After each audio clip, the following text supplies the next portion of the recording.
His senior year at Albion, a philosophy professor took ill, and he took over the intro to philosophy course, which is where he met my mother, who was a student in that course. From there, he went off to Union Seminary. He was going to take this path to become the minister his father wanted him to be. He found the whole academic mood at Union alienating for him. It did not speak to the sort of nitty-gritty sort of sense of what a Christian life should be. And so he joined forces with people like David Dellinger, who went on to be one of the Chicago Seven. And there got to be 8 of these seminarians who, they first of all opened up there was an apartment in Harlem where they would take people in, and then this house in Newark, where they were tending to up to 300 youth. And there was also some seminarians who had some money, and they bought a house up in northern New Jersey, where they would take them out to this farm.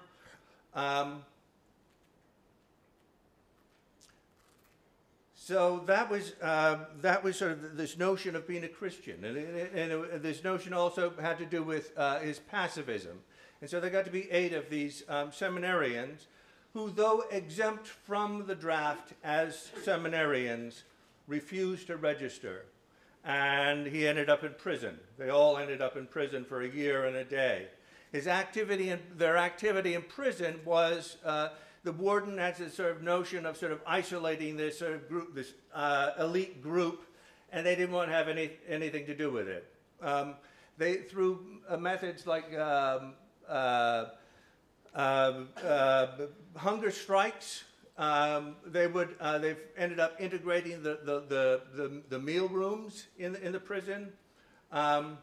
They spent a lot of that time in and out of solitary for various violations. When he got out of prison, he was re-registered. First of all, when he was in prison, he worked in the operating room as a nurse.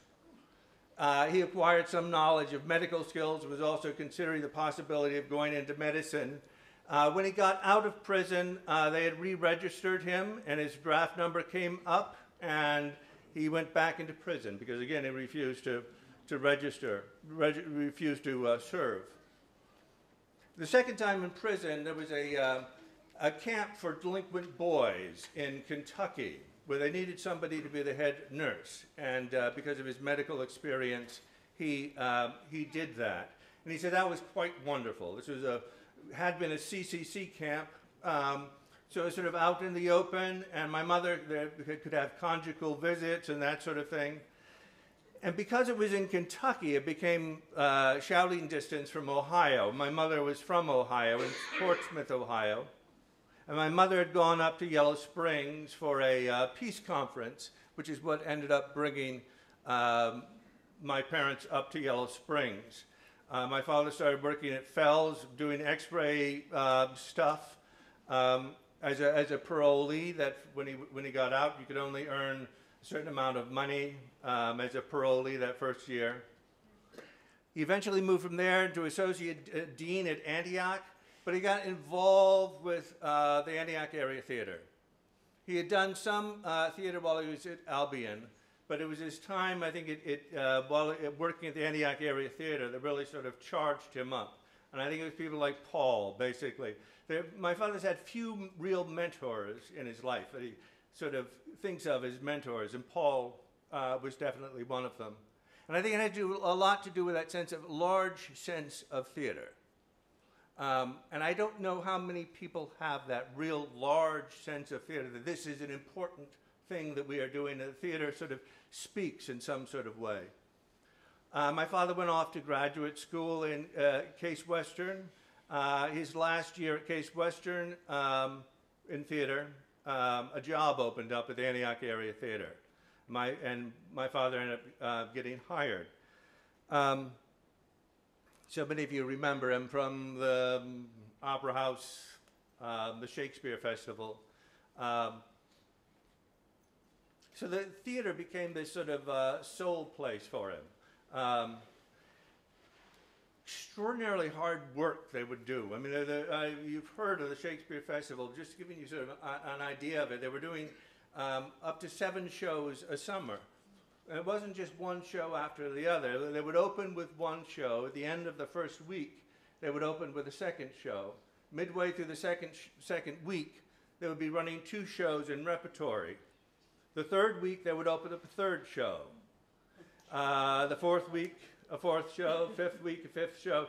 And they keep running these things in repertory until you finally end up with, in some cases, 7 shows. To give you an idea of what one of those weeks would be like, these are the same group of actors you're dealing with.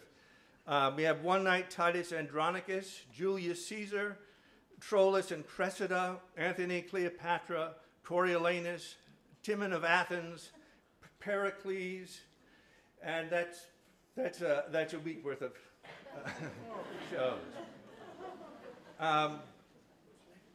He was also going off to act in other sorts of places during the summers too. Hyde Park, Martha's Vineyard, Wellesley. And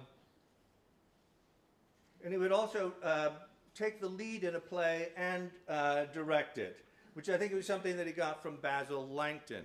And this is the other person, the other real sort of mentor in his life. And he met Basil at Case Western.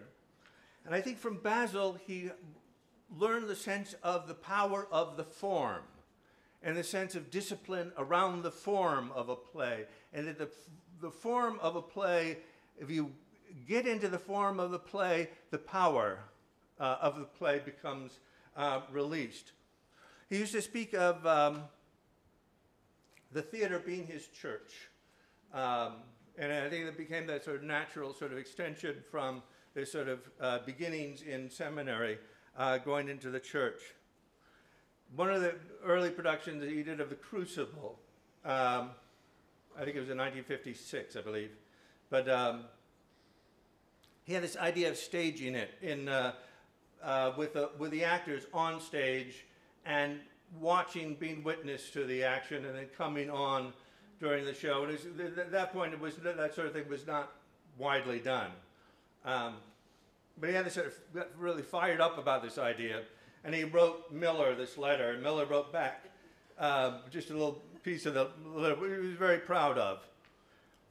Miller says, the ideas sound fine, quite as I would have the play done. Let nothing deflect its direct force. The chorus idea is excellent. Yeah. In 1958, 1959, we went abroad for a year. He was on sabbatical, and he was acting in New York for a year. He was contemplating the possibility. He was actually very successful. So somebody coming from Ohio going to New York, he was played Malvolio in the park.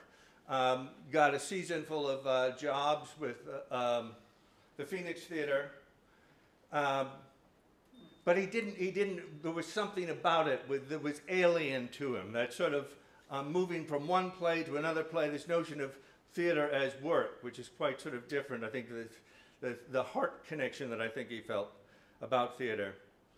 So we came back here. The pull of Antioch was very strong. And that was the year they in 61 through 67, basically. They had the plays out in the amphitheater.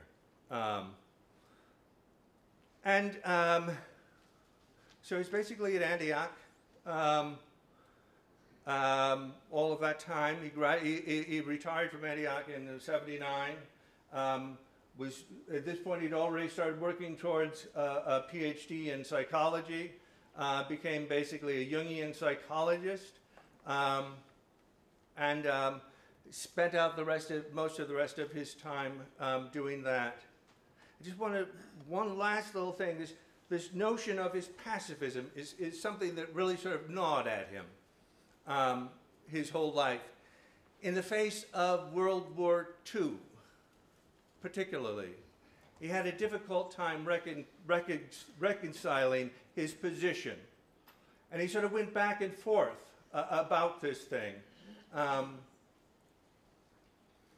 Towards the end, about 2004, he was in the nursing home in Xenia, and I was talking to him about this, and he was saying that he felt basically sort of centered around his life, that he basically felt good about his life and about the choices he has made. And I think what that had to do with the notion of the struggle, had to do with the notion of being conscious in one's life and the struggle of making these decisions, and the struggle of maybe it was the right decision, maybe it was not the right decision. But there's something noble about the struggle.